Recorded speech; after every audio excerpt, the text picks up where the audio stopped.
예, 오늘은 제사가 아닌 긍휼이라는 제목으로 함께 말씀을 생각해 보겠습니다. 긍휼이라는 말은 좀 아마 어렵게 들릴 수도 있을 것 같아요. 쉽게 말하면 이렇게 불쌍히 여기고 그 어려움에 처한 사람들의 그 심정에 이렇게 공감해주는 그러한 태도를 우리가 긍휼이라고 이야기합니다.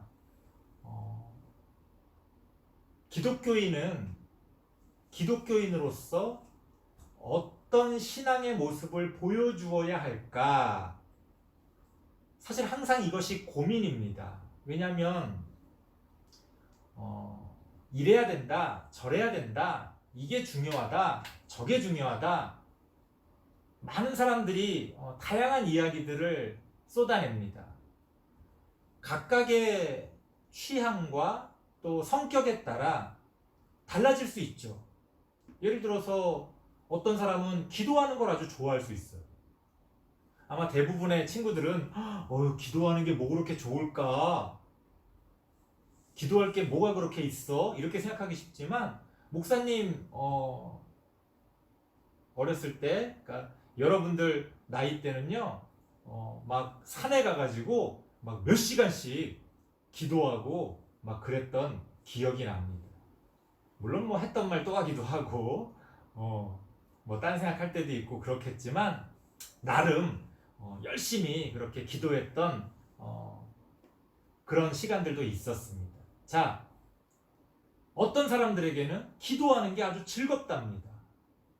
그래서 막 몇 시간씩 기도를 한다는 거예요. 이해할 수 없죠? 반대로 어떤 사람은 성경 공부하는 게 너무 즐겁다는 거예요. 몇 시간씩 성경 공부를 해도 시간 가는 줄 모른다는 겁니다. 이해할 수가 없죠? 나는 지겹던데, 나는 졸리던데. 어떤 사람은 전도하는 게 또 그렇게 좋대요. 그냥 잘 모르는 사람들한테 이렇게 교회 나오라고 얘기하는 게 사실 쉽지 않잖아요. 근데 어떤 사람은 그게 즐겁다고 이야기합니다. 자기가 좋아하는 거, 자기 생각에 중요하다고 생각하는 거, 그것들을 강조할 수 있죠. 하지만 그런 어떤 다양한 이것이 좋다, 저것이 좋다, 이게 중요하다, 저게 중요하다 하는 것들은 개인에 따라, 뭐 교회에 따라, 또 어떤 시대에 따라 약간씩 달라질 수 있어요. 때로는 이것이, 때로는 저것이 더 중요하거나 중요하게 느껴질 수 있습니다. 하지만 변하지 않는 것도 있다. 변하지 않는 것도 있다. 예를 들어서 그렇잖아요. 법이라는 것도 시대에 따라 많이 바뀌잖아요. 조선시대의 법과 지금 21세기의 대한민국의 법이 얼마나 차이가 많이 나겠습니까? 많은 부분이 다를 겁니다. 하지만 변하지 않는 것도 있다. 예를 들어서 사람을 죽이면 안 된다. 남의 것을 함부로 도둑질하면 안 된다. 이거는 예나 지금이나 똑같다는 거예요. 똑같다. 그래서 우리가 성경에서 배우는 것도 마찬가지입니다. 이게 중요하다, 저게 중요하다. 목사님 생각은 그래요. 다 중요하다. 하지만 어떤 걸 중요하게 생각하고 반대로 어떤 것을 좀 중요하지 않게 생각하는 것 이전에 우리 모두가 공감할 수 있는, 우리 모두가 인정할 수 있는, 변하지 않는 그러한 진리, 그러한 우리들의 신앙의 모습, 그것에 대해서 성경이 뭐라고 이야기하느냐, 우리가 그런 쪽에 관심을 가져야 한다는 겁니다. 자, 그러면 한번 오늘 본문을 보겠습니다. 오늘 본문 보니까 예수님께서 아주 분명하게 어떤 신앙의 방향을 가르쳐주고 계시는데 그게 뭐냐? 나는 제사를 원하는 게 아니라 긍휼을 원한다. 무슨 말이에요? 너희들은 나에게 혹은 하나님에게 제사라는 것은, 옛날부터 지금까지 제사라는 것은 뭔가를 이렇게 공경하고, 돌아가신 분들을 이렇게 공경하고, 뭔가 이렇게 막 잘하는 걸 이야기하는 거죠. 우리는 이제 교회를 다니기 때문에 제사를 드리지 않습니다만, 제사 드리는 집에서 보면요, 그 제사를 한번 드리기 위해서 얼마나 힘들게 음식을 준비하고, 그 제사 드리는 시간에도 아주 진짜 우리가 예배 드리는 것보다 더 경건하게 그 제사의 순서들을 지키면서 그렇게 어렵고 힘들게 제사를 드립니다. 왜? 그 조상을 혹은 돌아가신 부모님을 공경하는 마음으로 그렇게 하는 거죠. 그러니까 제사라는 건 그렇게 정성을 다해서, 우리가 물심양면으로 정성을 다해서 뭔가를 하는 걸 이야기하는 거예요. 우리는 신앙생활을 어떤 식으로 생각하기 쉽느냐? 우리가 하나님을 위해 뭔가를 열심히 아주 정성을 다해서 그렇게 하는 게 신앙생활의 가장 중요한 것이다, 이렇게 생각하기가 쉽습니다. 제사가 중요하다는 거죠. 제사가. 하지만 예수님은 뭐라고 말씀하시는 거예요? 틀렸다. 사실 하나님은 그런 제사를 원하는 게 아니라 너희의 삶이 다른 사람을 긍휼히 여길 줄 아는, 다른 사람의 어려움이나 다른 사람의 고통에 대해서 공감하고 함께 할 줄 아는, 그들을 도와줄 줄 아는 그런 긍휼이 있는 사람이 되기를 원한다, 이렇게 말씀하고 계시는 겁니다. 오해하지 마세요. 제사가 중요하지 않다는 건 아닙니다. 예배가 중요하지 않다는 건 아니에요. 하지만 더 중요한 건 뭐냐? 이 세상에서 하나님이 우리에게 맡겨주신 것들을 귀하게 여기고 아름답게 만들어갈 줄 아는 것. 만약 어떤 사람이 배가 고파 고통받고 있다면 그 시간에 제사를 드리는 게 더 옳겠어요? 그 배고픈 사람에게 음식을 가져다 주는 게 더 옳겠습니까? 당연히 배고픈 사람에게 음식을 가져다 주는 게 하나님이 더 기뻐하시는 일일 겁니다. 우리의 신앙의 모습이 이럴 수도 있고 저럴 수도 있어요. 하지만 우리가 잊지 말아야 될 본질은 뭐냐? 하나님께서는 제사를 원하시는 게 아니라 우리의 삶이 긍휼히 여길 줄 아는 그러한 선한 마음으로 가득하기를 원하신다. 그래서 오늘 본문의 하반절에 보니까 뭐라고 나옵니까? 나는 의인을 부르러 온 것이 아니라 죄인을 부르러 왔다. 요걸 좀 다른 말로 표현하면 나는 의인을 위해서 온 게 아니라 죄인을 위해서 왔다. 이게 무슨 뜻입니까? 우리는 예수님이 우리를 위해서 왔다고 생각해요. 예수 믿는 우리를 위해서 왔다고 생각합니다. 하나님은 내 거야. 우린 이렇게 생각합니다. 하지만 하나님의 관심은 어디에 있습니까? 오히려 하나님을 알지 못하는 사람들, 하나님 없이 방황하는 사람들, 하나님을 몰라서 고통받는 사람들, 하나님의 관심은 거기에 있다는 거. 그럼 우리의 관심도 똑같아야지. 내가 얼마나 잘하는지, 우리 교회가 얼마나 하나님께 잘하는지 그게 중요한 게 아니라 우리 교회가 이 세상 가운데서 얼마나 죄인들을 위하여, 얼마나 어려움에 처한 사람들을 위하여 긍휼히 여기는 마음을 가지고 있느냐, 사실은 그게 더 중요하다는 겁니다. 목사님이 왜 이런 말씀을 여러분들에게 하고 있냐면, 최근에 아주 안타까운 모습들을 발견하면서 그렇습니다.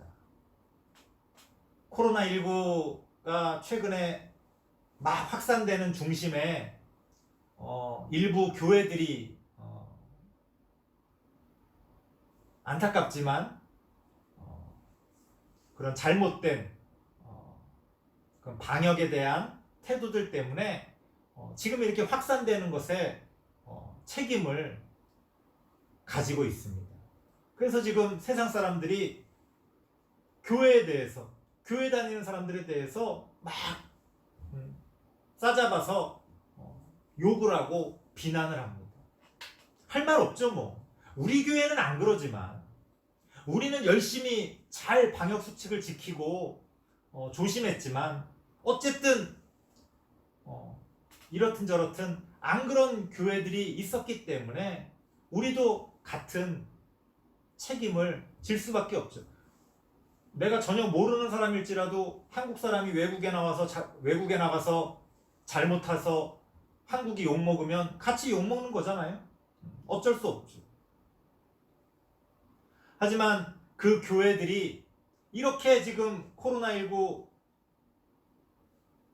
문제가 이렇게 커졌는데도 아직도 정신을 차리지 못한다는 데 문제가 있는 거예요. 일부 교회의 문제긴 하지만 어쨌든 교회를 통해서 확진자들이 다양한 경로로 확산이 되니까 교회는 다양한 사람들이 나와서 모였다가 헤어지니까 조금만 실수하면 코로나19가 더 확산될 수가 있잖아요. 그래서 정부에서 방역당국이 당분간 교회에서 모여서 예배드리지 말고 온라인으로만 예배 드리면 좋겠습니다. 이렇게 법적으로 권면하고 정해서 협조를 구했는데 어떤 교회들은 우린 그럴 수 없다. 하나님을 예배하는 그 예배를 우리는 멈출 수 없다. 아니, 멈추라는 말이 아니라 온라인으로 예배를 드렸으면 좋겠습니다. 아, 그거는 진짜가 아니다. 우리는 모여서 예배를 드려야 되겠다. 하면서 고집부리는 그런 일부 교회들이 있다는 거예요. 그 마음은 알겠어요. 그 마음은 참 훌륭해. 하나님에게 예배드리는 그 예배를 귀하게 여기는 그 마음은 너무 좋은데 아주 중요한 한 가지를 놓치고 있다. 오늘 본문 말씀 그냥 평소 때라면 그렇게 예배를 귀하게 여기는 마음은 아주 훌륭한 거죠. 하지만 아주 예외적으로 아주 긴급한 어떤 상황 가운데서 우리가 뭔가를 선택해야 한다면 오늘 성경은 뭐라고 이야기합니까? 나는 제사를 원하는 것이 아니라 긍휼을 원한다. 그 코로나19에 걸려서 지금 고통받고 있는 사람들, 코로나19에 걸릴까봐 두려워하는 사람들, 우리 교회가, 우리 그리스도인이 그런 사람들을 긍휼히 여기는 마음이 있다면 과연 예배를 고집하는 것이 바른 신앙의 모습이냐? 그건 아니라는 겁니다. 때로는 함께 모여서 예배하는 이 기쁨과 또 하나님께 예배드린다고 하는 이런 어떤 간절한 신앙의 마음들을 때로는 우리가 내려놓더라도 우리로 인해서 걱정하고 두려워하는 사람들의 마음을 달래주고 위로해주는 것이 더 하나님의 뜻에 합당하다. 오늘 성경은 우리에게 그렇게 이야기하고 있는 겁니다. 설교를 마치겠습니다. 무엇이 중요한가? 우리의 신앙의 모습이라는 것은 그 신앙의 모습 자체로 중요한 게 아닙니다. 그 하나님을 향한 신앙을 통하여 우리가 이 세상에서 어떤 열매를 맺어갈 것이냐, 그것이 중요한 거지. 기도가 중요합니다. 하지만 기도만 하고 있는 건 중요한 게 아니에요. 하나님이 바라시는 건 그게 아닙니다. 누구를 위하여 기도하고 그 기도하는 마음으로 어떤 삶을 살 것이냐, 그것이 중요한 거지. 하나님 말씀을 많이 아는 거 그 자체로는 아무 의미가 없어요. 그렇게 알게 된 하나님의 말씀을 통해 이 세상을 어떻게 바꿔나가고 이 세상에 어떤 진리의 말씀들을 전할 것이냐, 그래서 그 말씀을 통해 어떤 그 많은 사람들에게 어떤 도움을 줄 것이냐, 그게 중요한 거지. 교회는 교회 자신을 위해 존재하는 것이 아닙니다. 하나님이 이 땅에 교회를 세우신 것은 이 세상을 위해서, 이 세상 사람들을 위해서 하나님의 도구로서 귀하게 쓰임받기 위해 하나님이 주신 것이다. 우리가 그 사실을 잊지 말고 세상 사람들과 하나님을 알지 못하는 사람들과 적대적인 그런 관계를 맺을 것이 아니라 때로는 우리가 희생하고 우리가 인내하더라도 때로는 우리가 억울한 마음이 들더라도 그 세상 사람들을 위해서 기도하며 그들의 어려움들을 도와주고 또 위로해주는 그런 교회가 되기를 하나님께서는 바라신다. 우리 신평교회 다음 세대부 친구들은 그런 하나님의 마음을 잊지 말고 하나님의 말씀에 따라 그러한 긍휼히 여기는 그러한 신앙, 그러한 삶의 모습으로 살아가는 우리 다음 세대부 친구들 되시길 바랍니다. 기도하겠습니다. 하나님 감사합니다. 부족한 우리들이지만 하나님이 기뻐하시는 그러한 삶을 살아갈 수 있도록 하나님 우리를 가르쳐 주시옵소서. 어리석은 그런 신앙의 모습에 넘어지지 말게 하시고 하나님 앞에서